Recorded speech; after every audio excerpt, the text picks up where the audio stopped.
കൃത്യമായ ദൃശ്യങ്ങൾ പുറത്തു വന്നതുമാണ്. ശ്രീ അബ്ദുൾ ജബ്ബാർ, ഈ പറഞ്ഞതുപോലെ അവിടെ നിങ്ങൾക്ക് സ്ഥാനാർത്ഥിയുണ്ട്. കഴിഞ്ഞ തവണ തെരഞ്ഞെടുപ്പിൽ നിന്ന് 26,700 വോട്ടുകൾ നിങ്ങളുടെ സ്ഥാനാർത്ഥി അവിടെ നേടിയതുമാണ്.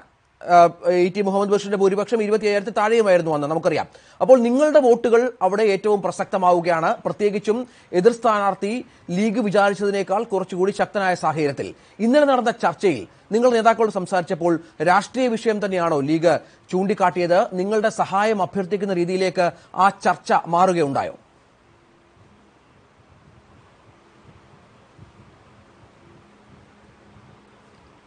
ഞങ്ങൾ ഇന്ത്യയുടെ സാഹചര്യത്തിൽ ഒരു ഫാസിസ്റ്റ് ഭരണകൂടത്തെ രണ്ടാമത് അധികാരത്തിൽ എത്താതിരിക്കാൻ വേണ്ടി എല്ലാ മതേതര കക്ഷികളും ഒരുമിച്ച് ചേർന്ന് ഈ ഫാസിസ്റ്റ് ഭരണകൂടത്തെ തൂത്തെറിയണമെന്ന താല്പര്യമാണ് നമുക്കുള്ളത്, SDPIക്കുള്ളത്.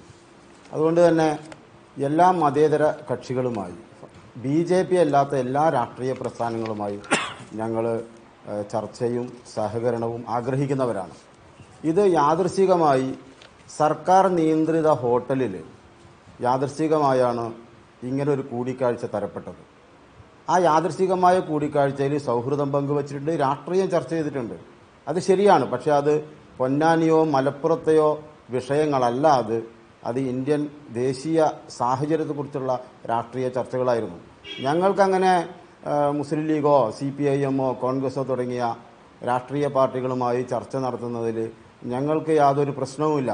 BJP അല്ലാത്ത എല്ലാവരുമായും ചർച്ചയ്ക്കും സഹകരണത്തിനും ഞങ്ങൾ തയ്യാറാണ്, SDPI തയ്യാറാണ്.